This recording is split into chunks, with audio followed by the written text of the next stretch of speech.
গো, কেন? কারণ আমি একজন হিজড়া। তাহলে তুমি এভাবে আমার জীবনটা নষ্ট করলে কেন?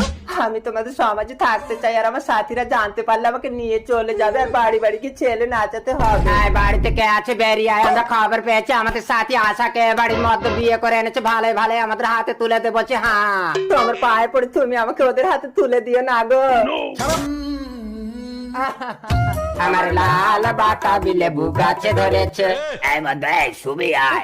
এই বালেশ্বরী তুই চুপ করে, এই মধ্যে আমাদের সাথী আশাকে বের করে দে। হ্যাঁ, কই তোমাদের কোনো সাথী তো এখানে নেই। তুই স্যার, আমরা ঘরে ঢুকে তোর বউকে হাত লাগিয়ে দেখবো। হ্যাঁ, দরজা খোলো। চল রে হিজড়া, তোর বিয়ে করে সংসার করে স্বাদ আমরা মিটিয়ে দেবো। হ্যাঁ, ওকে তোমরা নিয়ে যেও না, ও আমার ঘরে বউ হয়ে থাকবে না, ওকে আমি দেবী রূপে পুজো করব। তুই আমাদের দেবীর আসনে জায়গা দিলি, এই নে আমাদের আশাকে তোর হাতে তুলে দিলাম, আর এখানে একটা অনাথ আশ্রম খোল, সেই আশ্রমে যা খরচা আমরা চালাবো। হ্যাঁ, আর সেই আশ্রমের নাম হবে